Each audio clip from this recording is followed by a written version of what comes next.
दुनिया भर के बाजारों से आज एक कमजोरी के संकेत और एसजेएक्स निफ्टी हाफ सेंचुरी मारता हुआ लेकिन नीचे की तरफ कमजोर शुरुआत के बाद क्या और फिसलेंगे, मुनाफा वसूली आएगी, हफ्ते के आखिरी दिन कैसा रहेगा ट्रेड और क्या रिकवरी की करें उम्मीद, इस पर रहेगा पूरा फोकस। शेयर बाजार लाइव में आप सबका स्वागत है। नमस्कार, मैं हूं अनिल सिंघवी और नमस्कार, मैं हूं दीपांशु भंडारी। अनिल जी, हमारे व्यूअर्स को इंतजार तो रहता है मस्ती की पाठशाला का, पर उससे पहले एक पूरा ट्रेडिंग सेशन बाकी है। तो सर बताइए, आज के लिए सबसे अहम ट्रिगर्स आपको कौन से दिख रहे हैं? वीकेंड सेशन है। दीप, सुबह शुरुआत करते वक्त जब मैं तैयार हो रहा था तो सबसे पहले हाथ में रेड टी शर्ट आई। फिर मैंने सोचा नहीं, red green red green red green, देखा कि सारा कुछ माहौल रेड है, तो चलिए उसको बैलेंस करने के लिए ग्रीन लेकिन लाइट ग्रीन पहनी जाए। तो पहला संकेत तो आप वहां से पढ़ लीजिए कि थोड़ा मूड खराब हो सकता है एसजेएक्स को देखकर, लेकिन बिल्कुल मुंह फुला के न बैठ जाएं, नाराज और निराश ना हो कि ये क्या हो गया। ठीक है, अमेरिकी बाजारों ने धोखा दिया है। कल जो उम्मीद थी कि बढ़िया तेजी के साथ ट्रेड करेंगे, किया भी, आखिरी घंटे डेढ़ घंटे में थोड़ा सा मामला बिगड़ गया, लेकिन कोई बात नहीं। एसजेएक्स निफ्टी 50-75 पॉइंट नीचे है। पहला संकेत तो आपको अमेरिकी बाजारों से ही लेना है, वहां से कमजोरी का संकेत आता हुआ आपको दिख रहा है। स्पेशली नैस्डैक में अच्छी खासी कमजोरी होती हुई दिखी है, 2% से ज्यादा की। एशियन पेंट्स, आईटीसी समेत 4 निफ्टी की कंपनियों के आज रिजल्ट्स हैं, उस पर फोकस रहेगा। सोना फिर से रिकॉर्ड बनाता हुआ दिख रहा है, 50,936 51,000 के एकदम पास पहुंचता हुआ दिखा है, और चांदी 62,400 का नया रिकॉर्ड बना चुकी है। तो सोने चांदी में जबरदस्त एक्शन है। कोरोना के कल भारत में अब तक के सबसे हाईएस्ट आंकड़े आए, 48,446, एक दिन का सबसे बड़ा आंकड़ा। तो ये अच्छी बात नहीं है, लेकिन ठीक है, बाजारों पर इसका कोई फर्क खास पड़ता नहीं है। लेकिन ये है आज के तमाम ट्रिगर्स हफ्ते के आखिरी दिन। दीप, बिल्कुल अनिल जी, और अब बाजार के एक्शन से ही शुरुआत करना चाहूँगा सर, क्योंकि नई वीकली एक्सपायरी की शुरुआत हो रही है, पर अब हम सीरीज़ की एक्सपायरी की तरफ भी बढ़ रहे हैं। तो अब सेटअप कैसा लग रहा है? एक और अच्छी एक्सपायरी रही है अब तक, जहाँ तक मार्केट्स का सवाल है। 4 महीने की ऊंचाई है, बल्कि अब तो 4 महीने से ज़्यादा की ऊंचाई पर हम बैठे हुए हैं बाजार के एक्शन में। नई वीकली एक्सपायरी, मंथली एक्सपायरी आ रही है। मार्केट डायरेक्शन के हिसाब से देखें तो क्या अभी भी ट्रेंड पॉजिटिव ही दिख रहा है सर? ट्रेंड खराब हुए का है दीप, और मैं फिर कह रहा हूँ, देखिए 8,800 से जो हमने ट्रेंड रिवर्सल किया और 9,250 के ऊपर जो हमने एक बड़े ब्रेकआउट की बात की थी, उसके बाद से मुझे याद नहीं आता मैंने एक भी बार कभी ट्रेंड नेगेटिव दिया हो। सिर्फ 2 बार मैंने ट्रेंड को न्यूट्रल किया है, और उसके अलावा हमेशा लगातार ट्रेंड पॉजिटिव ही रहा है। और मैं फिर कहूँगा दीप, एक चीज़ समझ लीजिए, चाहे अमेरिका हो चाहे हमारे बाजार हो, 1-2 दिनों की गिरावट से कभी कोई बाजारों में ट्रेंड रिवर्सल होता नहीं और होगा नहीं। कुछ अहम लेवल बाजार तोड़कर टिके, तब जाकर आप मानिए कि ट्रेंड रिवर्सल है। और स्पेशली जब आपका ट्रेंड बड़ा स्ट्रॉन्ग हो, बड़ा मजबूती का हो तेजी की तरफ, तो 1-2 दिनों के थोड़े से ठहराव में भी आप कभी भी ये गलतफहमी ना पाले कि ट्रेंड रिवर्सल होने के संकेत। अभी तो खाली 60 पॉइंट नीचे है एसजेएक्स निफ्टी, और इसीलिए मैं आप लोगों को कॉन्फिडेंस दिलाना चाहता हूँ कि कहीं कोई दिक्कत नहीं, कहीं कोई डरने घबराने की जरूरत नहीं। हर रोज जो लोग मार्केट को ऊपर देखना चाहते हैं उनके लिए ये मार्केट है ही नहीं। जिन लोगों को ऊपर नीचे दोनों देखने की आदत है और उसमें मजा आता है और उसमें मौके ढूंढते हैं, उनके लिए बाजार है। हर रोज आप स्ट्रेट लाइन में नहीं देखेंगे, पहली चीज है। दूसरी चीज है कि जब तक कुछ अहम लेवल बाजार ना तोड़े, वहां तक तब तक आप ये मानकर चलिए कि बाजार का ट्रेंड तेजी का एकदम इंटैक्ट है। वो अहम लेवल काफी दूर है दीप, वो अहम लेवल आपके 10,700 10,750 के आसपास आते हैं। जब तक उस लेवल के नीचे जाकर बाजार बंद ना हो, तब तक तो आप ये मानकर चलिए कि ट्रेंड तेजी का ट्रेंड तेजी से न्यूट्रल भी नहीं होगा। वो आपको आपकी गाड़ी आगे चल रही है, भाग रही है हाईवे पे, और अगर आपको रिवर्स लेनी है तो पहले तो ब्रेक लगाइए, न्यूट्रल करिए, न्यूट्रल करने के बाद रिवर्स गियर में डालेंगे, राइट। तो अभी तक तो हम टॉप गियर में चल रहे हैं ऊपर की तरफ, अभी तो न्यूट्रल भी नहीं हुए, ब्रेक भी नहीं लगाया, फिर रिवर्स गियर लेंगे तब जाके ट्रेंड रिवर्सल होगा। तो सवाल आपका बहुत अच्छा है कि ट्रेंड रिवर्सल कहीं कोई एक दिन में, बिल्कुल नहीं है ही नहीं, और ट्रेंड रिवर्सल होगा तो आपको बताया भी जाएगा,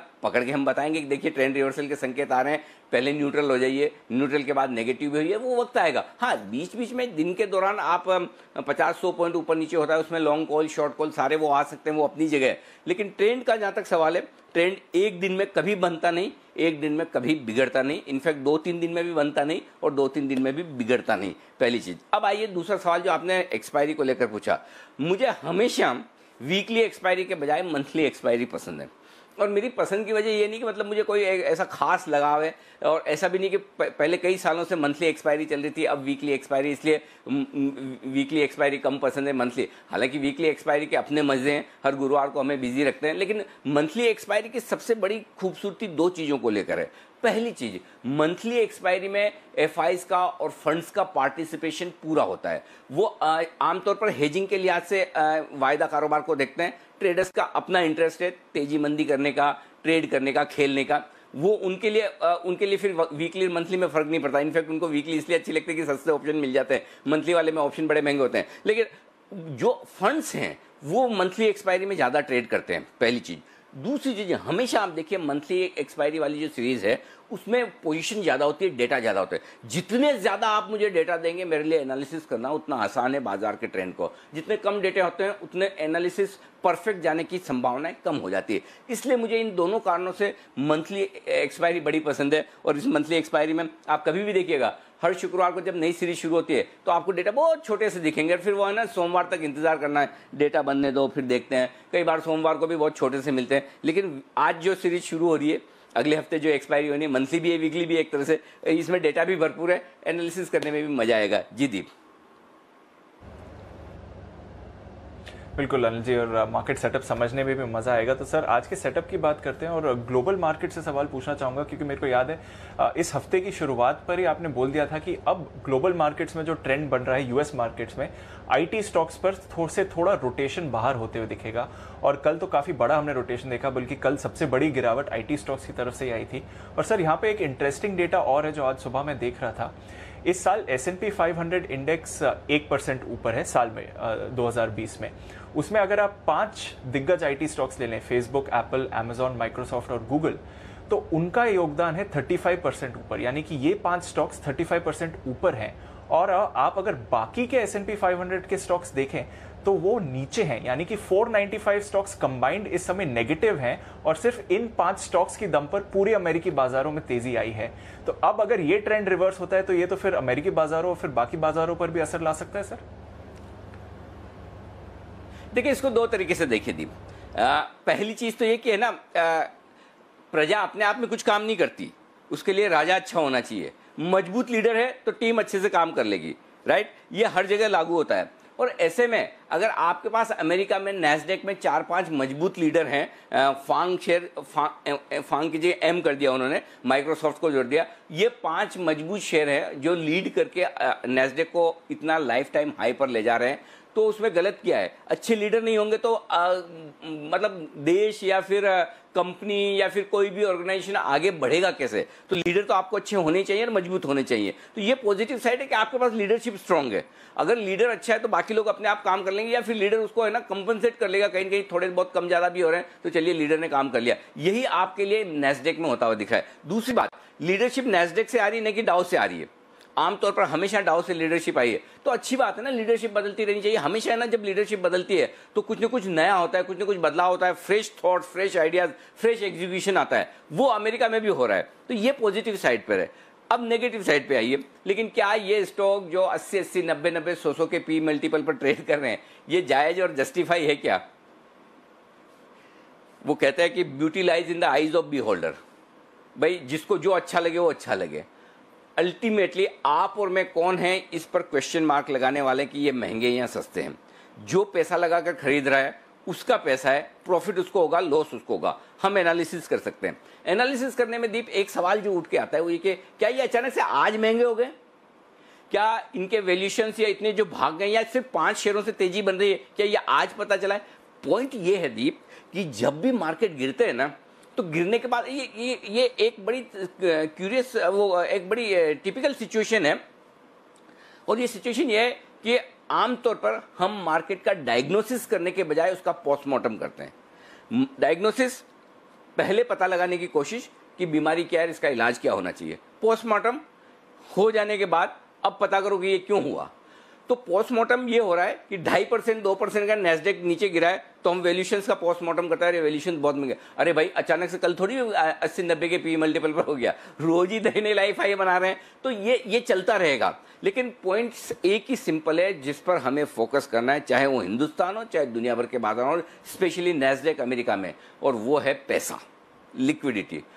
जब तक पैसे का खेल चल रहा है मार्केट चलेंगे। ये वैसा वाला हाल है जो शोले का डायलॉग है ना, बिल्कुल उसी तरीके से कि जब तक लिक्विडिटी आती रहेगी मार्केट चलते रहेंगे। और अभी तक इस लिक्विडिटी में कमी आने के कहीं कोई संकेत है नहीं। तो हो सकता है हर रोज मार्केट ऊपर नीचे होते हैं, हर रोज आपको बहाना चाहिए। शाम को भी अगर हम स्टोरी करेंगे तो हम ये बताएंगे भाई आज मार्केट में एक्शन क्यों हुआ, या फिर कोई भी न्यूज़पेपर लिखेगा मार्केट का एनालिसिस तो मार्केट गिरा तो क्यों गिरा, तो वो वैल्यूएशन वाला आ जाता है। और आज अगर समझिए 2% नैस्डैक वापस ऊपर हो जाता है तो कल सब भूल जाएंगे वापस कि नैस्डैक के वापस से एक अच्छे करेक्शन के बाद खरीदारी। तो ये चलता रहेगा। महंगे हैं इसमें कोई डाउट नहीं। जिन लोगों को फंडामेंटल्स देखना है या देख रहे हैं वो इस मार्केट में पैसा नहीं लगा सकते, ये सच है, क्योंकि जमीनी हकीकत और बाजार बिल्कुल अलग दिशा में चल रहे हैं। इसमें कहीं कोई दूर दूर तक संदेह किसी को नहीं होना चाहिए। इकोनॉमिक रिकवरी, बिजनेस का ट्रैक पर आना, वापस से सिचुएशन नॉर्मल होना, इसमें महीनों लगेंगे, क्वार्टर्स, कहीं तिमाहियां लगेगी, हो सकता है साल भी लग जाए। लेकिन सवाल वो नहीं है। सवाल ये कि अगर आपकी जेब में पैसा है और आपको उम्मीद है कि लाइफ बैक टू नॉर्मल होगी, कोरोना का वैक्सीन भी बनेगा, कोरोना भी एक बार चला जाएगा, दुनिया इससे खत्म नहीं होने वाली है, तो फिर आपको पैसा लगाना है। और वो लगाना है किसी भी दाम पर लगाना है, किसी भी भाव पर लगाना है, और एग्जैक्टली वही चलता हुआ दिख रहा है। तो मुझे लगता है कि इसमें अगर आप वैल्यूएशन देखेंगे कभी नहीं खरीद पाएंगे। और जिनको बहुत लॉन्ग टर्म इन्वेस्ट करना है उनके लिए ये वैल्यूएशन देखना बहुत जरूरी है। जो शॉर्ट टर्म ट्रेडर्स हैं उन्हें क्या वैल्यूएशन से मतलब, उन्हें तो 110 में लेके 112 में बेचना है, 500 में लेके 510 में बेचना है। उनके लिए वैल्यूएशन नहीं, उनके लिए ये सिर्फ नंबर्स है, शेयर के दाम सिर्फ नंबर्स हैं। जिनको वाकई में हार्ड अर्न मनी पैसा लगाना है 3 साल 5 साल 10 साल के लिए, उनके लिए डेफिनेटली वैल्यूएशंस महंगे। जी दीप। बिल्कुल अनिल जी, तो उतार चढ़ाव चलता रहेगा, पर जैसे कि अनिल जी हमें समझा रहे थे, इस समय जो आप ट्रेंड देख रहे हैं वो बाजार का पॉजिटिव जरूर है, कुछ जगह पर ओवरबॉट एक्शन है। तो चलिए सर, आज के ट्रेंड के बारे में बात करते हैं। आज का सेटअप आपको कैसे दिख रहा है? ग्लोबल संकेत मैंने न्यूट्रल रखे हैं। पॉजिटिव कैसे लिख के आ गया? ग्लोबल संकेत मेरे लिए न्यूट्रल हैं दीप। ग्लोबल संकेतों को न्यूट्रल रखिए, पॉजिटिव नहीं। और एफआईएस के संकेत पॉजिटिव हैं और डीआईएस के संकेत नेगेटिव है। वायदा कारोबार के संकेत मैंने नेगेटिव लिखे हैं। ये इंटरेस्टिंग हुआ है। और सेंटिमेंट पॉजिटिव है। अभी भी मेरे सेंटिमेंट में कोई बदलाव नहीं है। और आपने अब तक की मेरी कमेंट्री से सुन भी लिया होगा, देख भी लिया होगा कि मेरा सेंटिमेंट खराब नहीं हुआ है। मैं अपने सेंटिमेंट से चलता हूं और अपने सेंटिमेंट को बाजार के सेंटिमेंट के साथ जोड़ता हूं। देखिए, खराब होगा तो मेरा भी हो जाएगा, बाजार का भी हो जाएगा, नहीं हो रहा है तो नहीं हो रहा है। ट्रेंड पॉजिटिव है। आइए अब आज की आपको रेंज दे दूं। पहले 11,050 11,100 निफ्टी की आज की बड़ी सपोर्ट जोन है। और आज मैंने एक ही जोन दिया, कल मैंने 2 दिया था। देखिए, एक्सपायरी के दिन मैं हमेशा 2 रेंज देता हूं, क्योंकि एक्सपायरी के दिन कभी बड़ा उतार चढ़ाव हो जाए तो आपके पास एक क्वेश्चन रहना चाहिए कि ये रेंज टूटी तो क्या। आज आप देखिए, इतना नीचे होने के बावजूद मैंने एक ही रेंज दिए। इसका मतलब क्या है कि मैं बहुत बड़ी गिरावट नहीं देख रहा। एक रेंज से मेरा काम चल जाएगा, हफ्ते का आखिरी दिन है तब भी चल जाएगा। तो वो रेंज मेरे लिए 11,050 11,100 है, मजबूत सपोर्ट जोन। 11,250 11,350 हायर रेंज है जहां पर बाजार अटकेंगे। बैंक निफ्टी के लिए 22,800 22,900 ये पहला सपोर्ट जोन है। लेकिन यहां पे मैं एक लेवल नीचे की भी देने को तैयार हूं, और वो है 22,550 से 22,650। ये परफेक्ट बाय जोन है, यहां पर आएगा नहीं वैसे। और अगर आता है बैंक निफ्टी तो छोड़ना नहीं है, आपको खरीद लेना है। ये हो गई आपकी निफ्टी और बैंक निफ्टी की रेंज नीचे की। अब आइए बैंक निफ्टी की ऊपर की रेंज आपको दे दूं। 23,125 23,200 ये ऊपर की रेंज है पहली, जिस पर आपको फोकस करना है। बैंक निफ्टी में मैं दूसरी रेंज भी दूंगा, हायर साइड वाली 23,300 23,450 मेरा फाइनल टारगेट है आज के लिए। यहां पर अगर आ जाएगा तो प्रॉफिट बुक करेंगे हम, फिर देखते हैं। और जल्दी आ गया, ज्यादा जल्दी आ गया तो एक बार शॉर्ट का मौका भी बनेगा। ये हो गई आपकी बड़ी रेंज दीप। अब आप कहें तो मैं आपको छोटी रेंज बता देता हूं आज के दिन के लिए, स्मॉल मीडियम और बिग रेंज। जी बिल्कुल अनिल जी, तो आज के दिन का फिर सेटअप कैसे लग रहा है? अपसाइड पे तो आप 23,500 बता रहे हैं बैंक निफ्टी पर दिन की चाल देखें तो फिर कैसी रेंज आ रही है? 11,175 11,200 ये निफ्टी की छोटी ट्रेड डे रेंज है। और 11,125 से 11,300 ये निफ्टी की मीडियम रेंज है। 11,250 है दीप, पहली रेंज जो है 11,175, 11,250 है निफ्टी की पहली डे रेंज, और 11,125, 11,300 ये आपके लिए मीडियम रेंज है। 11,050, 11,350 ये है। तो छोटी वाली रेंज को चेंज कर दें, 11,175, 11,225 या 11,250 कर दें, जो भी कर दें, 225, 250 कुछ भी चलेगा। ये है आपके लिए रेंज। बैंक निफ्टी 22,800, 23,125 ये आपकी रेंज है आज के दिन की छोटी वाली। 22,700, 23,300 ये आपकी मीडियम रेंज है, और 22,600 से 23,400 ये आपकी सबसे बड़ी वाली रेंज है। इस पर आपको फोकस करना है, ये आपके लिए आज की रेंज होगी। तो इस रेंज पर आप फोकस कीजिए, छोटी और बड़ी रेंज। अब आइए पुट कॉल रेशियो 1.90, ये 100% ओवरबॉट है। आपको याद होगा परसों हमने पुट कॉल रेशियो 1.87 पर आया था, मैंने कहा था कि ओवरबॉट है, पक्का करेक्शन आना है, और 1 से 1.5 दिन का करेक्शन होगा। परसों से लेकर कल सुबह तक का हल्का सा करेक्शन, और बाजार ने रफ्तार पकड़ ली 1-1.25% की, और करेक्शन आपको मिल गया करीबन आप देखिए परसों आपको 11,238 का हाई बनाकर 11,056 का लो बनाया है, राइट, यानी कि 150 पौने 200 पॉइंट का। सिमिलर सिचुएशन बन सकती है पीसीआर 1.90, और मैं आपको बता रहा हूँ अगर एग्जैक्टली 50-60 ऊपर होता, और जिस तरह से फर्स्ट हाफ में अमेरिकी बाजार मजबूती से ट्रेड कर रहे थे, अगर ये मजबूती के साथ ऊपर होता तो मैं आपको 100% आज ये कहता खुलते ही बेच दीजिए, जैसा मैंने परसों कहा था। क्योंकि 1.90 के पुट कॉल रेशियो पे मुझे दिमाग ही नहीं लगाना है, मुझे सोचना ही नहीं है, बेचना ही है, 100% बेचना है। मतलब कोई इसमें देयर नो थॉट्स एक्चुअली। तो ये क्लियर कट शॉर्ट है 1.90 के पुट कॉल रेशियो पर। बट प्रॉब्लम क्या है? प्रॉब्लम ये है दीप कि ऑलरेडी आप गैप से नीचे ही खुलेंगे। गैप से नीचे खुलने के बाद कल जो अति उत्साहित ट्रेडर्स हैं जिन्होंने खरीदारी की है ऊपर के लेवल पर, और जिन लोगों ने शॉर्ट काट लिया, अब देखिए कल की एक्सपायरी खत्म हो गई, तो कल की एक्सपायरी तक आपको जो शॉर्ट कवरिंग का सहारा मिलना था वो तो गया, जिनको कटनी थी वीकली में वो कट गई।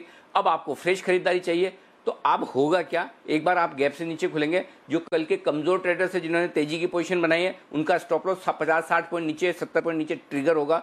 वो ट्रिगर होने के बाद बाजार थोड़ा सा वक्त वहां बिताएगा, बेस बनाएगा, और बेस बनाकर वापस एक बार रिकवरी देगा। उस रिकवरी में आप ऊपर में एग्जिट भी कर सकते हैं। ये ट्रेंड और ये ट्रेड बनना चाहिए। तो पुट कॉल रेशियो की वजह से एक करेक्शन आपका इस बाजार में आना चाहिए, ये क्लियर कट दिखा है। विक्स कंफर्टेबल 1% का बदलाव है बस। तो फिर अनिल जी, अगर आप बोल रहे हैं कि अगर गैप डाउन होता है या कमज़ोर शुरुआत होती है और शायद आपकी तेज़ी के पोजीशन का स्टॉप लॉस भी हिट हो सकता है, तो जिनकी एग्जिस्टिंग पोजीशन है कैरी फॉरवर्ड करी है, उनका क्या होगा, उन्हें क्या ध्यान में रखना चाहिए? 11,100 simple clear cut well defined stop loss है। जिनको बहुत ज़्यादा नीचे के लिए हुए हैं निफ्टी और उनके पास कुशन है, आप 11,050 का रख सकते हैं। और बहुत कुशन है, अगर आपके 11,000 के नीचे की खरीदारी है निफ्टी में, तो फिर आप स्टॉप लॉस 11,000 का रखिए। आपकी एंट्री लेवल क्या है उसके हिसाब से आप स्टॉप लॉस डिसाइड कीजिए। अगर आपका एंट्री लेवल कल का है तो आपको स्टॉप लॉस 11,100 का रखना है, कल आपने किसी भी भाव में लिया हो। अगर पहले का है तो 11,050 और 11,000 का भी रख सकते हैं, लेकिन वैसे सही clear cut well defined stop loss 11,100। Bank Nifty 22,750 आपका स्टॉप लॉस होना चाहिए। अब आपकी रिस्क पर अगर आपने कल लिया है तो 22,900 का ही रख लीजिए। ये स्टॉप लॉस भी कई बार क्या होता है कि आपकी क्या कॉस्ट है उसके हिसाब से डिसाइड होता है कि आपको कितना नुकसान करना है या कितना प्रॉफिट प्रोटेक्ट करना है। देखिए अगर आप किसी से रिलायंस पर कोई रिलायंस पर आपसे राय मांगेगा, तो आप जिस आदमी ने रिलायंस 1200 में लिया है उसके लिए आपकी राय अलग हो सकती है, जिसने 2000 में लिया उसके लिए राय अलग हो सकती है। सिमिलरली आपने इंडेक्स में किस लेवल पर पोजीशन बनाई है वो आपके लिए उतनी ही इंपॉर्टेंट है स्टॉप लॉस लगाने के लिहाज से। एक लॉस प्रोटेक्ट करने के लिए स्टॉप लॉस लगाता है, दूसरा आदमी प्रॉफिट प्रोटेक्ट करने के लिए स्टॉप लॉस लगाता है। आप क्या पर्पज से लगा रहे हैं ये आपको समझ में आना जरूरी है और उस हिसाब से आप लगाइए, ठीक है ना, क्लियर कट। ओके, अब आइए short position 11,250 well defined clear cut बिना दिमाग लगाए वाला स्टॉप लॉस है 11,250 लगा लीजिए, भूल जाइए। निफ्टी बैंक निफ्टी 23,225 बिना दिमाग लगाए well defined clear cut stop loss है, लगाइए, भूल जाइए। इंट्राडे भी और क्लोजिंग बेसिस पे भी सिंपल जी। ओके, ये है आपके लिए जहाँ तक लेवल्स हैं। बैंक निफ्टी के लिए जो लेवल्स हैं सर, वहाँ पर भी आज ध्यान रखना पड़ेगा कि जिस तरह से मूवमेंट हो रहा है, अगर नई पोजीशंस बनानी है तो फिर क्या ध्यान में रखना चाहिए? नई पोजीशंस अगर आप बनाना चाहते हैं तो देखिए पहले निफ्टी खरीदना चाहिए। 11,050 11,125 की रेंज में आए निफ्टी, यहाँ पर खरीदने की कोशिश कीजिए। 11,000 का स्टॉप लॉस लगाइएगा। 11,175, 11,225, 11,300 और 11,350, ये 4 टारगेट आपके लिए बनेंगे निफ्टी में अगर आप करते हैं खरीदारी तो। ठीक है, ये हो गया आपके लिए निफ्टी पर खरीदारी करने की राय। तो 11,175 से मूड बनाना है, लेकिन 11,175 के आसपास खुलना चाहिए मेरे हिसाब से। उसके बाद देखते क्या है, अच्छा एंट्री लेवल 11,125 से बनता है, बाद में देखते हैं क्या कुछ होता है। जो लोग शॉर्ट करना चाहते हैं, अब 11,250 के आसपास से आपको मूड बनाना चाहिए। 2 दिन से देखिए 11,238 और 11,239 का हाई बनाया है। अब कहाँ पर करना है ये थोड़ा सा क्रूशियल है। 11,300 11,350 थोड़ा डीप है ना, सेफ लेवल है शॉर्ट करने के लिए। 11,400 का स्ट्रिक्ट स्टॉप लॉस होना चाहिए। देखिए शॉर्ट वही लोग करें जो 50-75 पॉइंट के मुनाफे में संतोष कर लेते हैं, रिस्क लेना जानते हैं, स्टॉप लॉस लगाना जानते हैं, और रिस्क रिवॉर्ड रेशियो अगर आपका 1:1 हो। आमतौर पर ट्रेड आप तब करते हैं जब आपका रिस्क रिवॉर्ड रेशियो 1:2 मिनिमम होना चाहिए, यानी कि 1 रुपये की रिस्क और 2 रुपये का मुनाफा, या 1:3 होना चाहिए, 1 रुपये की रिस्क और 3 रुपये का मुनाफा। अगर ये सेटअप है तब तो ट्रेड करना सबसे बेस्ट है। लेकिन अगर आपका रिस्क रिवॉर्ड रेशियो 1:1 है तो फिर क्या आपको ट्रेड करना चाहिए? इसका जवाब ना में है। हाँ में तभी है जब आप स्किल ट्रेडर हैं, ट्रेडिंग स्क्रीन के सामने बैठते हैं या टीवी स्क्रीन के सामने, मार्केट के मूवमेंट को पहचानते हैं, स्टॉप लॉस लगाकर ट्रेड करना जानते हैं। स्टॉप लॉस लग जाए, ट्रिगर हो जाए तो मतलब एकदम उसके बाद मतलब मार्केट छोड़कर चले ना जाए दिन भर के लिए और गम में डूब जाए, वैसा हो तो फिर आप मत करिए। तो आप किस तरह के ट्रेडर हैं ये आपको पहचानना जरूरी है, तो उस हिसाब से आप लगाइए। अगर शॉर्ट करना है तो स्ट्रिक्ट स्टॉप लॉस के साथ 1:1 के जो रिस्क रिवॉर्ड रेशियो पर ही होगा। आप शॉर्ट करके अगर आप ये सोचते हैं कि मैं 200-250 पॉइंट कमा लूंगा, बन जाए तो आपका नसीब। बाकी अभी शॉर्ट में अगर आप निफ्टी शॉर्ट करते हैं किसी भी लेवल से, तो आपका बेस्ट रिवॉर्ड जो हो सकता है वो 50 से 150 पॉइंट का हो सकता है, इससे ज्यादा नहीं है। तो उतना ही, वो भी आप जबकि बढ़िया लेवल पर एग्जिट करें, शॉर्ट करें तो ही है। तो ये ध्यान में रख के आप शॉर्ट पोजीशन बनाइए। 11,250, 11,200, 11,175, 11,125 4 टारगेट के लिए। बैंक निफ्टी खरीदिए। अब बैंक निफ्टी खरीदने में वैसे तो पहला संकेत 22,800 22,900 की रेंज में ही आ जाता है कि बैंक निफ्टी खरीदे। तो हम क्या करेंगे दीप, 9:08 पर देखेंगे कि कहाँ खुलते हैं। 22,800 22,900 अगर होल्ड कर लेता, टिक जाता तो वहीं पे खरीद लेना है, और अगर गलती से वो टूटता है तो फिर मेरे लिए 22,650 22,700 अगला जो रेंज है वो बढ़िया निकल कर आता है। तो मैंने इसलिए 22,650 22,750 की रेंज को रखा है बैंक निफ्टी खरीदने के लिहाज से। 22,500 मेरा स्टॉप लॉस हो गया। 23,075, 23,200 और 23,300, और उसके पहले चाहें तो एक 22,900 का एक और टारगेट ऐड कर लें, 22,900 का भी कर लें, क्योंकि हम 22,650 22,750 की रेंज में खरीद रहे हैं। तो 22,900 एक टारगेट हो गया। 23,075, 23,200, 23,300 इस टारगेट के लिए आपको करनी है खरीदारी, बिकवाली करनी है बैंक निफ्टी में। वैसे तो अगर एक तो तरीका ये होता है कि आप 23,200 का स्टॉप लॉस लगाकर बेच दें, लेकिन आप गैप से अगर खुल जाते नीचे तो फिर आपके लिए बेचने का मौका है नहीं। बेचने का मौका आपके लिए बढ़िया बनेगा 23,300 से 23,450 की रेंज में, वहां शॉर्ट जरूर करना चाहिए। 23,400 23,450 के आसपास मेरी पक्की राय है, शॉर्ट करना चाहिए। मैं मना नहीं कर रहा, वहां पे करना ही चाहिए, लेकिन स्टॉप लॉस के साथ। 23,550 ये आपका स्टॉप लॉस क्लियर कट होना चाहिए। लग जाए तो जाने दीजिए। देखिए एक चीज समझ लीजिए, स्टॉप लॉस लगकर जब आपका नुकसान होता है तो दुख होता है, लेकिन याद रख लीजिए, लिख कर रख लीजिए, जिस दिन आपने स्टॉप लॉस नहीं लगाया और उस दिन भगवान न करे कुछ बड़ा उल्टा हो गया, तो वो जो नुकसान होगा वो 25 स्टॉप लॉस के बराबर होगा। तो एक stop loss, 2 stop loss trigger हो जाए तो डरिए मत, घबराइए मत।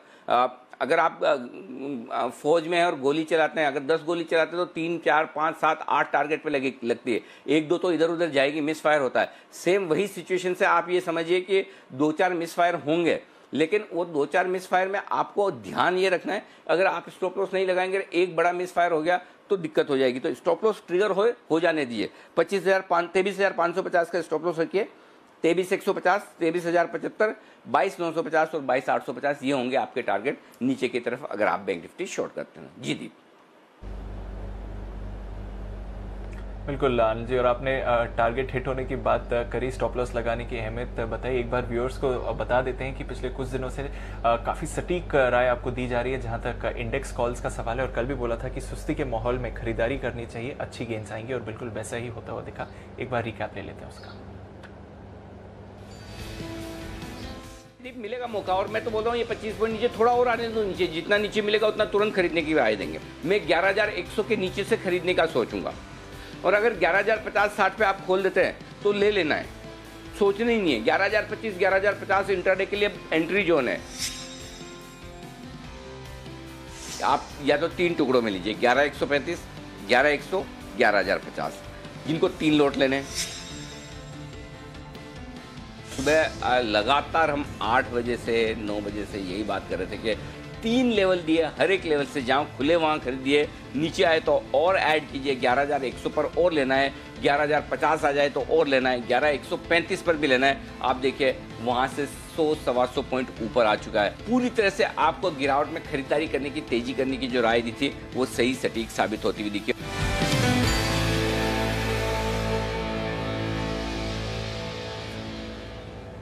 बिल्कुल आपको सटीक राय दी गई है इंडेक्स मूवमेंट पर। आज थोड़ा ध्यान रखना पड़ेगा गैप डाउन के बाद किस तरह के स्टार्ट होती है, वहां पर नजर रखेंगे। पर अनिल जी, आज के सेटअप की बात करें तो फाइनली एफएनओ बैन से एक स्टॉक बाहर आया है, नया कोई भी एंट्री नहीं हुई है, एस्कॉर्ट्स बाहर आ गया है, 11 स्टॉक्स ऑलरेडी हैं। पर आज के सेटअप की बात करें सर, स्पेशली जो एफआई एक्शन है, पिछले 5 दिनों से काफी स्ट्रॉन्ग एफआई बाइंग आती हुई दिखी है, आज भी पॉजिटिव है, क्या संकेत यहां से आ रहे हैं? और जो एफएनओ क्यूज नेगेटिव रखे हैं हायर पीसीआर की तरफ से, वहां पर क्या लेवल्स निकल कर आ रहे हैं? जी दीप, देखिए पहली चीज तो है कि आज एफआईज के डेटा में एक ही चीज पढ़ने लायक है, सबसे इंपॉर्टेंट है, वो है 1280 करोड़ के स्टॉक फ्यूचर्स की बिकवाली। ठीक है, ये बिकवाली इंपॉर्टेंट है। क्यों इंपॉर्टेंट है? और इसमें ओपन इंटरेस्ट घटा है जब उन्होंने फ्यूचर्स बेचे। इसका मतलब एफआईज ने अपनी फ्यूचर्स में जो तेजी की पोजीशन थी वो कम की है, और सामने स्टॉक फ्यूचर्स के सामने उन्होंने कैश में स्टॉक्स खरीदे हैं 1741 करोड़ का। अब नेट आप निकालें तो 400-450 करोड़ की फ्यूचर्स में खरीदारी है। अब ये वायदा कारोबार की हफ्ते की एक्सपायरी के दिन अगर वो इंडेक्स फ्यूचर्स में या ऑप्शंस में अपनी खरीदारी करें या शॉर्ट काटें तब तो समझ, या लॉन्ग कम करें तब तो समझ में आता है। स्टॉक्स की तो एक्सपायरी मंथली होती है, हर हफ्ते होती नहीं है। तो उससे पहले आमतौर पर मैं हमेशा ये कहता हूं कि देखिए एफआईज के डेटा का ट्रेंड रिवर्सल आपको पहले वायदा कारोबार से मिलता है। आज कई दिनों बाद पहला दिन है जब उन्होंने साइजेबल बिकवाली, बड़ी बिकवाली स्टॉक फ्यूचर्स में की है।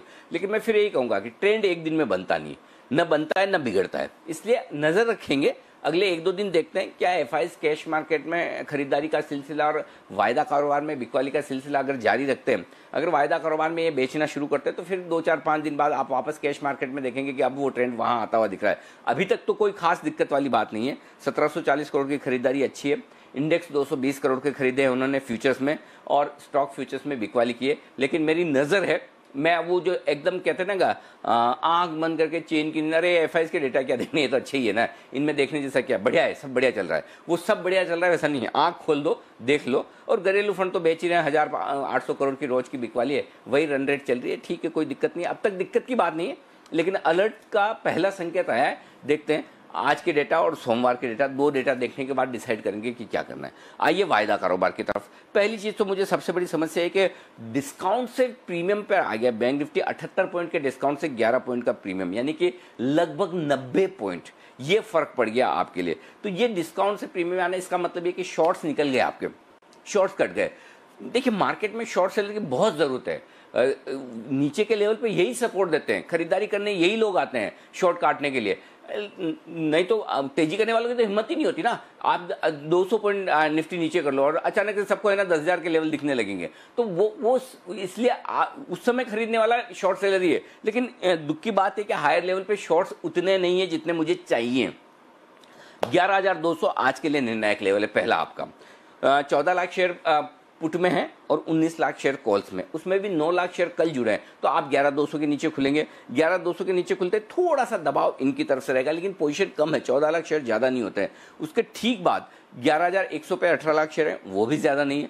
पोजीशन जो ज्यादा है मंथली सीरीज में वो 11,000 पर है, 38 लाख शेयरों का वहां पर हाईएस्ट ओपन इंटरेस्ट है। तो कहीं न कहीं बड़ा सपोर्ट आपके लिए 11,000 पर ही है, उसके पहले नहीं।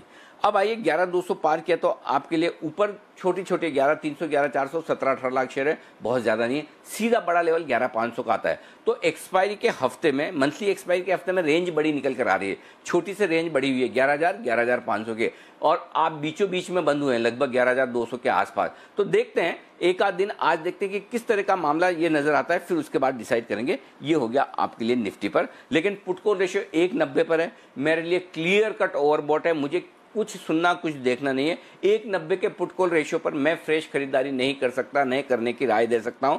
मेरा बहुत क्लियर कट ये है कि ये पुट कॉल रेशियो कम से कम 20-25 बेसिस पॉइंट गिरना जरूरी है, कम होना जरूरी है, तब आपको कंफर्ट देगा हल्का सा। बाकी हायर पुट कॉल रेशियो है और इसके लिहाज से बाजार को थोड़ा ठंडा होना जरूरी है। शॉर्ट करने वाले ठंडे हो चुके हैं, लॉन्ग करने वाले थोड़े ठंडे आज होंगे, उनकी पोजीशन थोड़ी हल्की होगी, लॉन्ग्स कटेंगे, पुट कॉल रेशियो नीचे आएगा, तब हम ठीक हो जाएंगे। एक चीज होगी। अब आइए बैंक निफ्टी।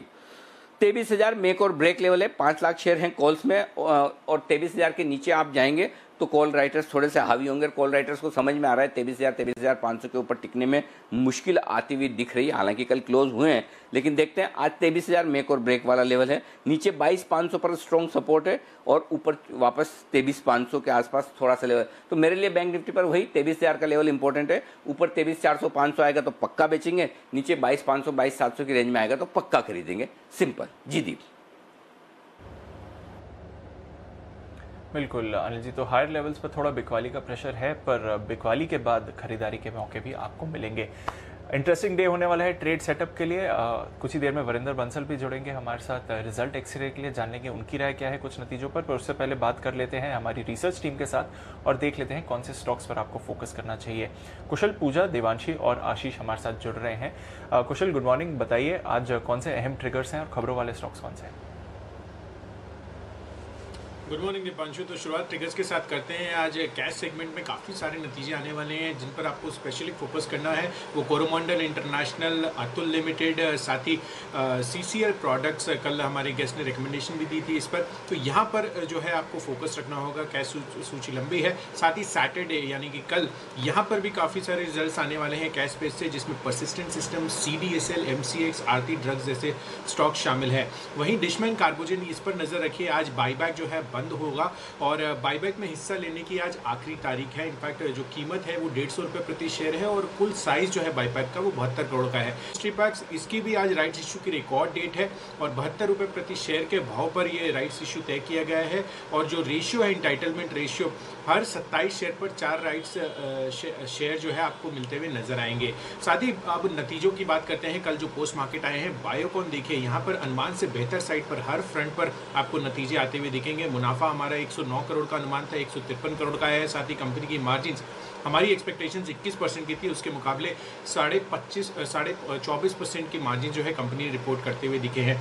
इनफैक्ट अगर आप AU स्मॉल फाइनेंस भी देखें, यहाँ पर नंबर्स जो है थोड़े से कमजोर साइड पर दिख रहे हैं क्योंकि कोविड प्रोविजनिंग काफ़ी हुई है। इनफैक्ट प्रोविजनिंग का आंकड़ा जो है वो सालाना आधार पर 32 करोड़ से बढ़कर 181 करोड़ का होता हुआ दिखा है, जिसमें 140 करोड़ की कोविड प्रोविजनिंग की है। तो उसका इम्पैक्ट जो है आज AU स्मॉल फाइनेंस में देखने को मिल सकता है। हालांकि जो एसेट क्वालिटी है वो स्टेबल साइड पर रही है, 1.69 पर फ्लैट रहा है GNPA और NNPA भी जो है वो 0.81 से घटकर 0.62 क्वार्टर ऑन क्वार्टर बेसिस पे देखने को मिला है। Bank of Maharashtra numbers excellent रहे हैं इसके, काफ़ी हद तक। इनफैक्ट एसेट क्वालिटी जो है वो काफ़ी सुधरती हुई दिखी है और 12.8 से घटकर GNPA जो है 10.93 पर आते हुए दिखे और मुनाफे में 24% तक का उछाल दिखा हुआ है। प्रोविजनिंग सालाना आधार पर करीब 34% गिरती हुई नजर आई है। एम्फेसिस नंबर्स वीकर साइड पे दिखने को मिल रहे हैं, मुनाफे में 22% की गिरावट है और जो मार्जिन है वो भी करीब 1% गिरती हुई दिखी है। स्पेशलिटी रेस्टोरेंट्स, यहाँ पर नंबर्स मिले जुले दिख रहे हैं। घाटा इनका 7 करोड़ से बढ़कर 37 करोड़ हुआ है, पर इनकी जो एबिटा मार्जिन है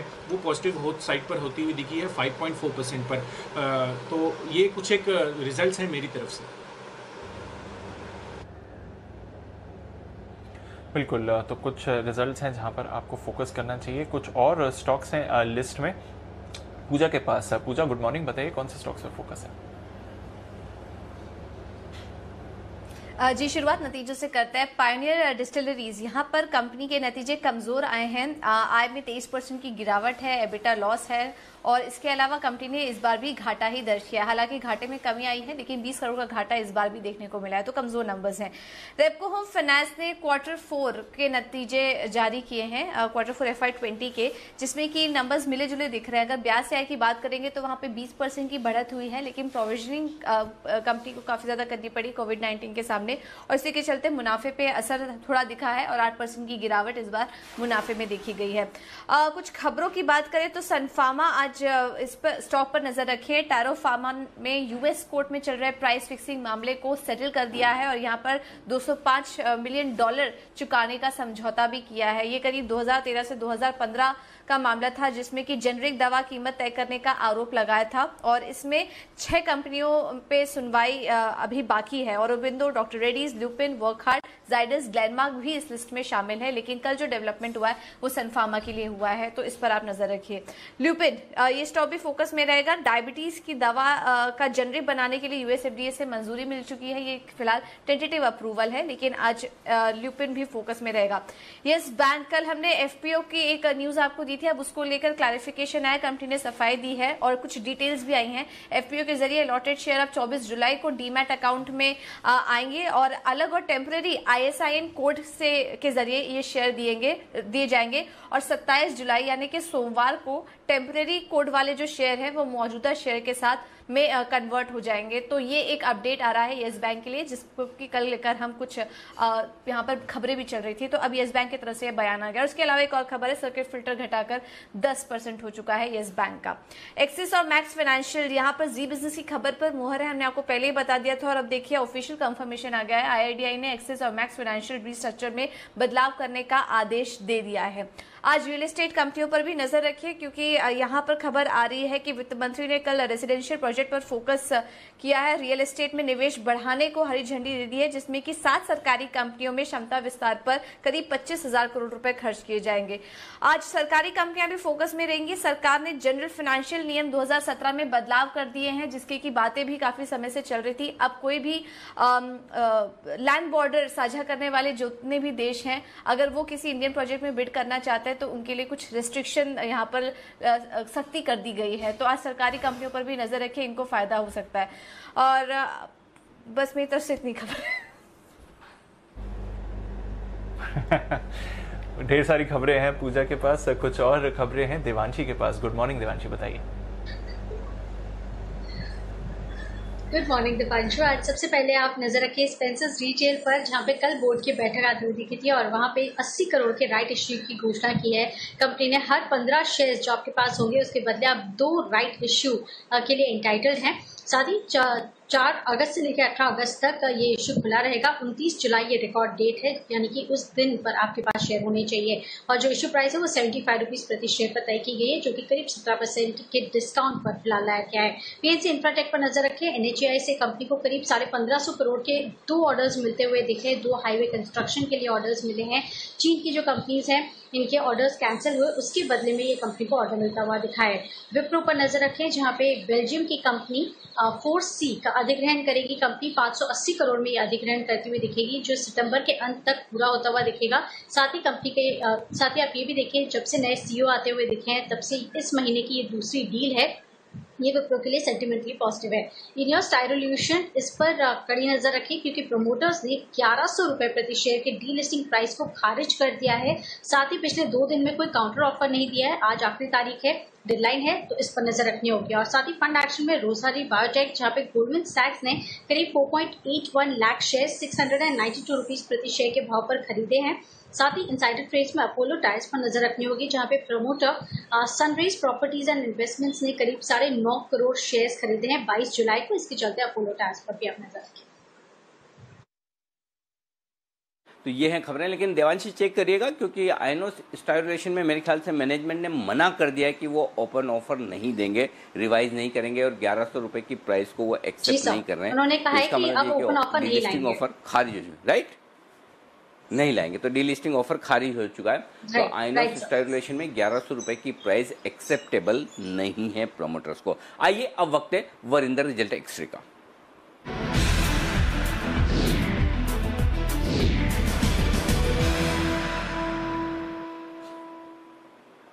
स्वागत है आपका वरिंदर, गुड मॉर्निंग। सबसे पहले शुरुआत करते हैं अच्छे रिजल्ट्स के साथ, बताइए सर। Good morning.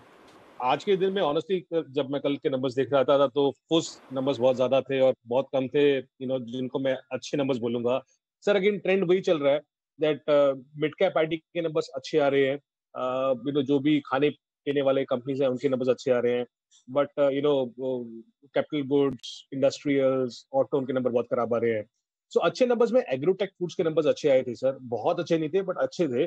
सेल्स 3% ही ऊपर थी, so that is why I am not putting it into excellent numbers, but EBITDA 43% jump किया और प्रॉफिट 78% जंप किया। मार्जिन इनके इंप्रूव हो चुके हैं सर, जो डबल डिजिट में आ गए हैं, मगर ये बहुत टाइम से सिंगल डिजिट में थे, 7-7.5%, अभी 10.5% आ गए हैं। और एक ही रीजन है कि इनका एबिटा और प्रॉफिट इतना ऊपर है, बिकॉज इनके अदर एक्सपेंसेस 32 करोड़ से 27 करोड़ हो गए हैं। सस्ता स्टॉक नहीं है सर, 40 टाइम पे ट्रेड करता है, so that is why okay numbers. Mid cap IT में जेंसा टेक्नोलॉजीज और एम्फोसिस ने नंबर्स डिक्लेयर किए। आई विल से कि those were good numbers, not they were okay numbers which were reported. हालांकि जेंसा take का रेवेन्यू नीचे था बट उसका एबिटा ऊपर था, प्रॉफिट ऊपर था, मार्जिन इंप्रूव हुए, नेट कैश कंपनी है, स्ट्रॉन्ग डील पाइपलाइन है और सिर्फ 10-11 टाइम पे ट्रेड करता है, सो वैल्यूएशन अट्रैक्टिव है जेंसा टेक की। एम्फोसिस के नंबर्स भी अच्छे आते हैं, मॉर्गन स्टैनली का रिपोर्ट आया, they are bullish on the company. अगर आप बोले तो मैं आके वीक नंबर्स पे जाऊं सर। बिल्कुल, कमजोर नंबर सब बता दीजिए आप। सर कमजोर में ना एबीबी इंडिया के नंबर बहुत खराब थे, वीक थे, जितना एक्सपेक्टेशन था उससे भी नीचे थे। Sales 43% down, EBITDA 80% down, profit 80% down. अब सोचिए कंपनी जो 130 करोड़ का प्रॉफिट करती थी वो कम होकर 16 करोड़ हो गया है, 2.5% मार्जिन रह गया 7% से। एज ए सेड, आपको वैल्यूएशन देखना बहुत जरूरी है, तो 55 टाइम्स ट्रेलिंग पे ट्रेड करता है एबीबी इंडिया सर, सो मेरे लिए वीक नंबर थे। एक कंपनी है सर महिंद्रा आईपीसी, ऑनेस्टली ये होप स्टोरी है, आई डोंट नो, मैं खुद 10 साल से ट्रैक कर रहा हूँ उस कंपनी को कि नंबर्स आएंगे नंबर्स आएंगे नंबर्स आएंगे। 8-10% का कैगर है लास्ट 5 साल का। इस बार सेल्स 13% नीचे थी वाई एन वाई। अगर क्वार्टर क्वार्टर देखो तो 44% डाउन था। क्वार्टर क्वार्टर नंबर तो बहुत ही खराब है सर। सो होप स्टोरी है, सस्ता स्टॉक नहीं है, 20 टाइम पे ट्रेड करता है। लोग इसको इरिगेशन के साथ, एस्कॉर्ट्स के साथ बहुत ज्यादा कंपेयर करके बोलते हैं कि ये कंपनी लेना चाहिए, महिंद्रा ग्रुप का कंपनी है। नंबर्स नहीं आ रहे हैं सर, बहुत टाइम से नंबर्स नहीं आ रहे हैं इस कंपनी में। जीएम ब्रेवीज, ऑफ कोर्स सब कुछ बंद था in the month of April, but numbers बहुत खराब दिख रहे हैं। Sales 80% down, EBITDA profit down 80-85%। Okay, लेकिन जो एकदम ये तो कमजोर वाले हैं, एकदम ही खराब फुस, एकदम जिनको कह सकते हैं कि बहुत ही खराब परफॉर्मेंस है, वो नंबर्स कौन से हैं आपकी लिस्ट में? सर जैसे मैंने बोला, जो फुस नंबर्स है ना, फुस नंबर्स वो ऐसी कंपनीज है जिनमें एक्चुअली इतना एक्सपेक्टेशन नहीं है कितने खराब आ सकते हैं और नंबर्स खराब आए, इसलिए फुस में जाती हैं वो। जैसे Tube Investment sir, Tube Investment is a Murugappa group company, big company. Sales 67% down और इस बार इन्होंने एबिटा लॉस किया। इनकी 5-6 सेगमेंट है sir, cycle, engineering, metal form products. अगर किसी का भी आप नंबर्स देखेंगे जो अपनी स्क्रीन पे आ रहा होगा, सो वो कम से कम, जैसे साइकिल डिवीजन जो है वो 300 करोड़ से 100 करोड़ का सेल्स रह गया है। इंजीनियरिंग सबसे बड़ी सेगमेंट है जो 650 करोड़ से 164 करोड़ का सेल्स ही रह गया, और हर एक सेगमेंट ने एबिट लॉस किया है इस बार। Again not a very cheap stock, but numbers were first this time for this company. हम बता रहे हैं सर कब से कि दैट ऑटो एंक में पेन हो रहा है इस बार, और ऑटो एंक सीरीज में बहुत कंपनीज हैं। एसकेएफ इंडिया के नंबर्स देखिए, 61% सेल्स वर डाउन और इस बार एबिटा लॉस किया compare to EBITDA profit of 15 crore. Again valuations are nearly 40 times trailing multiples, तो बहुत महंगा स्टॉक है। अच्छा company of course, but numbers और वैल्यूएशन के हिसाब से मैं इसको फुस में डाल रहा हूँ। Supreme Petro, again I have been hearing a lot about this company, ये हो जाएगा वो हो जाएगा, बट नंबर्स नहीं आ रहे हैं। सेल्स वर डाउन 62% और एबिटा लॉस भी किया कंपनी ने इस बार। और केसीपी शुगर है, शुगर में एक्चुअली नंबर्स थोड़े से आर कमिंग, कुछ कंपनीज के अच्छे आ रहे हैं, बट इस कंपनी के नंबर खराब थे। एबिटा लॉस किया 11 करोड़ का versus a profit of 33 crore, तो नंबर्स खराब थे sir. I also heard about speciality restaurants. ध्यान में रखने वाली बात है कि उन्होंने मार्च के नंबर्स रिपोर्ट किए हैं, उन्होंने जून के नहीं किए अभी। तो जब जून के नंबर्स आएंगे, मार्च के आपको फिर भी ठीक ठीक लग रहे हैं उसमें, जून के नंबर्स आएंगे, those are important to watch out for, because बहुत कंपनीज अभी मार्च के नंबर्स भी दे रही हैं, सो वो देखना बहुत जरूरी है, बिकॉज एक्चुअल हिट जो आ रहा है वो जून में आ रहा है बहुत कंपनीज को, वो थोड़ा ध्यान रखिए। परफेक्ट। अच्छा वरिंदर, जाने से पहले एक चीज बताइए, आपका फेवरेट फेस्टिवल त्योहार दिवाली है क्या? सर मेरा फेवरेट फेस्टिवल वही है जहाँ फैमिली सारी इकट्ठी हो सके। हमारे पंजाब में लोहड़ी भी बनाते हैं, दिवाली भी बनाते हैं, होली भी बनाते हैं, सबके सब होते हैं, तो जहाँ पे जो सारी फैमिली इकट्ठी हो सके वो फेवरेट फेस्टिवल है। मुझे लगा ये पटाखा और फुस जो निकला है उसी का निकल सकता है जिसका फेवरेट फेस्टिवल दिवाली हो। मैंने वहां से अंदाज लगाने की कोशिश की। यही फर्क है अंदाज और रिसर्च में वरिंदर जो लेकर आते हैं वो एकदम परफेक्ट रिसर्च लेकर आते हैं, डेटा को ढूंढकर। मैंने वरिंदर को देख के थोड़ा सा अंदाज लगाया, लेकिन बढ़िया मजा आया आपके साथ ये सारे रिजल्ट एनालिसिस सुन के और सारी कंपनियों के बारे में एकदम छोटी छोटी। जी जी वरिंदर बोलिए। जी सर, आप आईएनओएस की बात कर रहे थे, अगर बोले तो मैं एक लाइन ऐड कर दूं आईएनओएस की। जी जी प्लीज प्लीज। तो सर हमारे इंडिया में ना ये बहुत अट्रैक्शन है कि एमएनसी कंपनी होती है ना, तो उसको कुछ 50, 60, 70 का मल्टीपल मिलना चाहिए, बिकॉज वो एमएनसी कंपनी है। आप आईएनओएस को देखिए, आईएनओएस ने लास्ट 5 साल में सर उसका सेल्स ग्रोथ जो हुआ है सर 13% हुआ है। लास्ट 10 साल में सेल्स ग्रोथ कैगर जो हुआ है वो 12% हुआ है। सो ये 10-12% से ऊपर कभी ग्रो नहीं हुआ लास्ट 5-10 साल में। आज के दिन में ये सर 55 टाइम्स पे ट्रेड कर रहा है, और हमारे बहुत इंडियन कंपनीज हैं जो 20% ग्रो कर रही है, लेकिन उनको हम मल्टीपल 15-20 टाइम का मुश्किल से देते हैं। सो ये मिसकंसेप्शन आई डोंट नो क्यों है कि एक एमएनसी कंपनी है तो उसको कोई भी वैल्यूएशन देते रहो। आरओसी नेगेटिव है सर आईएनओएस का, और आरओई नेगेटिव है इस कंपनी का। सो जो ये 500 का 1000 का भाव हुआ था इसलिए हुआ था बिकॉज जो डीलिस्टिंग होगा डीलिस्टिंग होगा डीलिस्टिंग होगा। अगर ये नहीं हो रहा तो I think it's a big setback. और इम्पोर्टेंटली सर नंबर्स, जैसे मैं बोल रहा हूँ, अगर आप नंबर्स को थोड़ा सा साथ में देखेंगे रखेंगे तो पता चलेगा कि नंबर्स में अर्निंग्स में ग्रोथ नहीं आ रही है। तो क्या लोग अगर 20% नीचे 10% नीचे आएगा तो स्टॉक लेना चाहेंगे नहीं लेना चाहेंगे? I will be very watchful about. ठीक बात है, परफेक्ट है। चलिए अब आईनोस का तो एक बार तो डीलिस्टिंग प्लान फिर से कैंसिल, देखते हैं क्या कुछ होता है। बहुत बहुत शुक्रिया वरिंदर आपका हमारे लिए वक्त निकालने के लिए। आइए अब हमारे एक्सपर्ट्स हैं हमारे साथ तैयार और चलते हैं उनके पास। उससे पहले जल्दी से एक बार जो इम्पोर्टेंट रिपोर्ट्स हैं आज के लिए एफआईआर में वो हम पूछ लेते हैं इस वक्त। पहले आशीष से और उसके बाद गेस्ट के पास चलेंगे। तो आशीष बताइए, वक्त है एफआईआर का।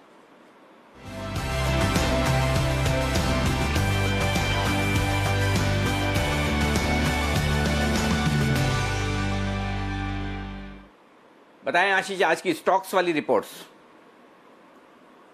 गुड मॉर्निंग अनिल जी। रिजल्ट्स पर आई हुई रिपोर्ट्स पर पहले नजर डालते हैं। सबसे पहले पीएनबी हाउसिंग, यहाँ पर मॉर्गन स्टैनली की रिपोर्ट आई है। ओवरवेट की रेटिंग को बरकरार रखा है 290 रुपए के लक्ष्य के लिए, 210 की क्लोजिंग है। ये कह रहे हैं कि वैल्यूएशन आकर्षक नजर आ रही है और मिड कैप एनबीएफसी में अगर आप देखें तो रिस्क एंड रिवॉर्ड के हिसाब से आप देखें तो बेहतर अवसर नजर आते हैं। एचडीएफसी एएमसी पर के भी नतीजे आए थे। सिटी की रिपोर्ट है, न्यूट्रल की रेटिंग को बरकरार रखा है 2800 रुपए के लक्ष्य के लिए, और जेपी मॉर्गन ने रेटिंग जो है न्यूट्रल रखी है, लेकिन जो लक्ष्य है 2400 से बढ़ाकर 2800 कर दिया है। 2495 कल की क्लोजिंग है।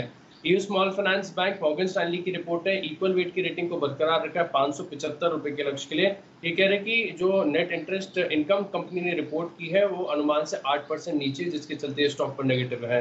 अपोलो हॉस्पिटल पर नजर रखिएगा। क्रेडिट स्विस की रिपोर्ट है, आउट परफॉर्म की रेटिंग को बरकरार रखा है, लक्ष्य 1600 से बढ़ाकर 1775 कर दिया है। और अंत में एम्फेसिस पर मॉर्गन स्टैनली की रिपोर्ट है, ओवरवेट की रेटिंग को बरकरार रखा है 1020 रुपए के लक्ष्य के लिए, 978 कल की क्लोजिंग है। ये कह रहे हैं कि मार्जिन कंपनी ने जो रिपोर्ट के अनुमान से बेहतर देखने को मिले और डील मोमेंटम जो है स्ट्रॉन्ग देखने को मिला, जिसके चलते नतीजे बढ़िया देखने को मिले। तो ये है आपके लिए तमाम रिपोर्ट, शुक्रिया आपका। आइए अब शुरुआत करते हैं पिक ऑफ द डे के साथ, बिगुल हमारे एक्सपर्ट्स के लिए।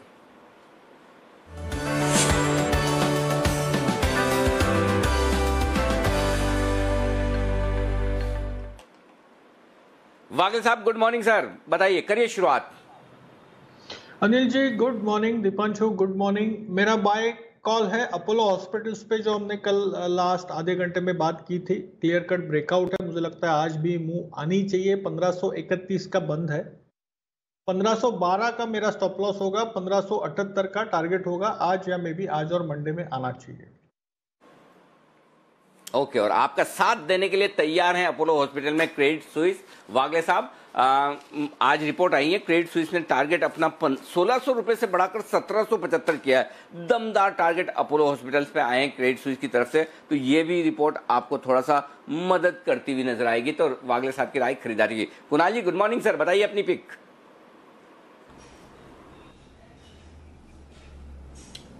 शुभ प्रभात अनिल जी, शुभ प्रभात दीपांशु। अनिल जी देखिए, सबसे पहले तो जो आज मस्ती की पाठशाला है उसको लेकर के जो उत्साह सभी जगह है अनिल जी, आपने ये जो इसका एक वो शीर्षक रखा है अनिल जी, इस दिन का जो टॉपिक है आज का, उसको लेकर अनिल जी मैं कल से सोच रहा हूँ कि ये है क्या, और अनिल जी बहुत उत्सुकता हो रही है। तो मेरी आपसे गुजारिश अनिल जी, थोड़ा सा अगर कुछ बता दें तो थोड़ा जिज्ञासा मेरी मिट जाएगी अनिल जी। ये देखिए ऐसा है, जो दोपहर 3:30 बजेगा वो तो 3:30 बजेगा। अब आप 9:15 बजे कहें कि मार्केट बंद कर दीजिए, ऐसा कैसे हो सकता है कुणाल जी? बाकी कहने में एक ही कह सकता हूं कि आप ब्राइट येलो टी शर्ट, एक तो ये इतने ब्राइट कलर आप लाते कहां से हैं? मतलब इतने लाइट है कि 2-5 दिन आप पहन लें ये टी शर्ट और ना धोएं तब भी धुली भी लगे। तो पहले तो आपको compliment, yellow beautiful fellow, handsome fellow. तो आप इसको कॉम्प्लीमेंट लीजिए टी शर्ट के साथ आपको भी, और बाकी 3:30 तक का करिए इंतजार। बताइए सर अपनी पिकअप।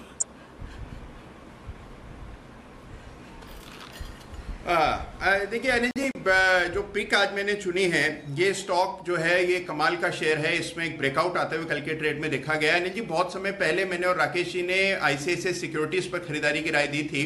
उस समय उसका भाव 340-325 रुपए होता था और वहां से लगभग 200 रुपए की तेजी हमने आईसीआईसीआई सिक्योरिटीज में बनती हुई देखी है। और बिल्कुल हूबहू हमशक्ल पैटर्न अनिल जी बना है स्टॉक में, जिसका नाम है मोतीलाल ओसवाल फाइनेंशियल सर्विसेज, जिसमें बिल्कुल हूबहू वैसा ही पैटर्न देखने को मिल रहा है। तो इस स्टॉक को अब बाय करना चाहिए। कल के ट्रेड में हमने एक बड़ा ब्रेकआउट देखा है।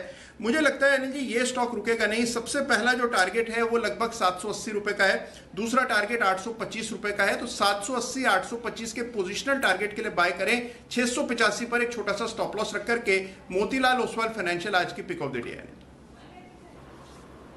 ओके, फेवरेट स्टॉक है कुणाल जी और राकेश जी का, एक नहीं अनेक बार रिकमेंड कर चुके हैं और आपको अच्छी कमाई भी करवा चुके हैं। फिर से खरीदारी की राय। Bansal ji good morning. एकदम आप तो आज बिल्कुल शांत व्हाइट कलर में हैं। सुप्रभात। सुप्रभात अनिल जी, सुप्रभात दीपांशु, सुप्रभात सारे व्यूअर्स को। अनिल जी देखिए, पिक ऑफ द डे तो वही है जिसको कुणाल जी हाईलाइट करना भूल गए और वागले जी भी हाईलाइट करना भूल गए, जिसको हमने कल चलते चलते दिया था, ICICI bank. Anil ji pick of the day पे हाईलाइट नहीं करूंगा अनिल जी, मेरे पास 2-3 चीजें अनिल जी। एक तो एक एफएनओ का स्टॉक है, अगर उसमें अनिल जी ब्रेकआउट होता है तो ब्रेकआउट के बाद 7 से 8% अनिल जी वो 7 से 8 घंटे में दौड़ेगा। तो व्यूअर्स को कहना चाहूंगा जुड़े रहें, चिपके रहें जी बिजनेस के साथ। दूसरा अनिल जी एक कैश मार्केट का शेयर है, कैश मार्केट का शेयर है जहां पे मल्टी ईयर ब्रेकआउट हुआ है, करेक्शन की वेट कर रहे हैं अनिल जी, वहां समय लगेगा कॉल देने में। मोस्ट प्रॉब्ली नेक्स्ट वीक हम कॉल देंगे। तो आपसे गुजारिश है एक स्पेशल कॉल के लिए एक स्पेशल बिगुल बनाए। और तीसरा अनिल जी, पिछले सप्ताह मस्ती की पाठशाला से पहले मैंने आपसे पूछा था एक स्टॉक जो 2 साल पहले आपने दिया था, जो 17 टाइम्स हुआ है, 17 टाइम्स की रिटर्न उसने दी है, तो वो आपको अनिल जी हाईलाइट करना है। मैं आपको हिंट दे देता हूं, वो स्टॉक आपने मॉर्निंग में किसी बुधवार को 9:30 से 10 बजे के बीच में रिकमेंड किया था। फार्मा स्पेस से स्टॉक है अनिल जी। आपको ना सिर्फ स्टॉक का नाम बताना है, ये भी बताना है अनिल जी वो जो दवाई बनाती है, वो जो दवा है वो that is the only safest medicine on this planet. तो अनिल जी वो safest medicine on this planet क्यों है ये आपको बताना है। और इसके लिए आपको किसी बाहर वाले की मदद नहीं लेनी है, किसी डॉक्टर या फार्मासिस्ट की कि वो सेफेस्ट क्यों है। अगर आपको मदद लेनी हो तो अनिल जी ऑन एयर मेरे से मदद लीजिएगा। तो ये 3 चीजों पर अनिल जी अपडेट है। बिल्कुल बिल्कुल इसकी तैयारी रखते हैं। और ये स्टॉक मैं आपको मस्ती की पाठशाला में ही बताने वाला हूं। तब तक बंसल जी की तरफ से आईसीआईसीआई बैंक कल के पिक को बढ़ाएंगे आगे। आइए हमारे साथ बाकी मेहमान भी जुड़ चुके हैं। सुमित जी हमारे साथ है, माफ कीजिएगा। सुमित जी गुड मॉर्निंग, बताएं सर आपकी pick of the day.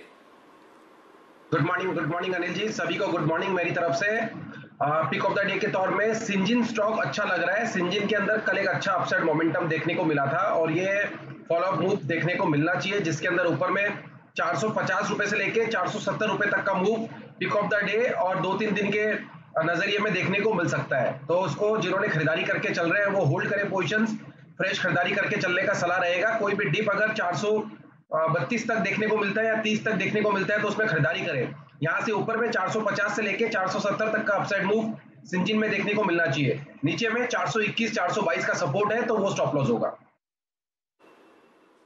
Okay perfect. तो सिंजिन में करें खरीदारी। और इनकी सिस्टर कंसर्न बायोकॉन ने कल देर शाम बाजार बंद होने के बाद दिए शानदार नतीजे, तो नतीजे से सपोर्ट मिलेगा बायोकॉन को, नतीजे से मनोवैज्ञानिक सपोर्ट, बाकी और कोई नहीं। ऐसे सपोर्ट वपोर्ट मत ढूंढने जाओ, लेकिन अच्छा होता है ना फैमिली मेंबर में सब अच्छा करते हैं। जैसे समझे 2 कॉल्स एकदम वागले साहब की सुपर हिट गई तो सब लोग अच्छा फील करने लगते हैं, ऐसे ही फर्क पड़ता है। तो साथ साथ होने का ये फायदा एक परिवार होने का। आइए हमारे एक और मेंबर को शामिल करते हैं परिवार में, और वह हिमांशु गुप्ता साहब। हिमांशु जी गुड मॉर्निंग, बताएं सर आपकी pick of the day.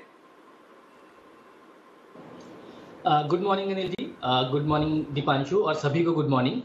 Anil ji, मेरी पिक ऑफ द डे है एक फार्मा स्टॉक डॉक्टर रेड्डी में। यहाँ पर मैं आज खरीदारी की सलाह दूंगा।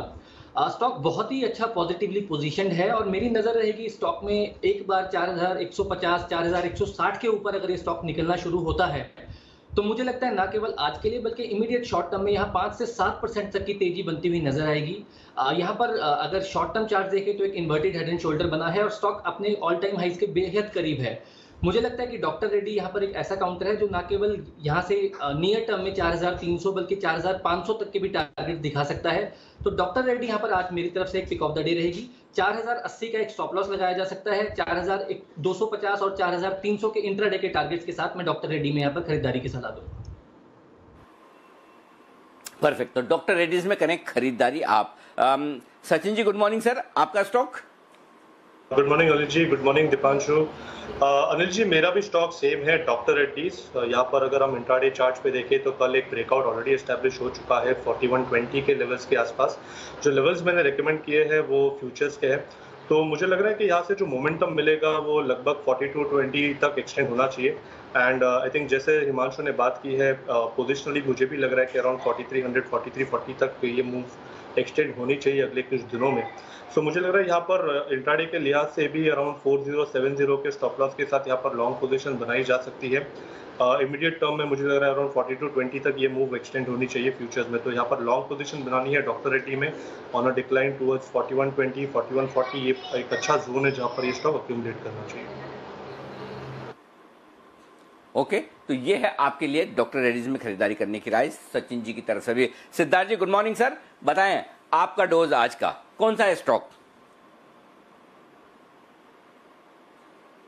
Good morning Anil ji, good morning Deepanshu. आज का जो डोज है अनिल जी, इसके पहले मैं कहना चाहूंगा मेरा भारत महान।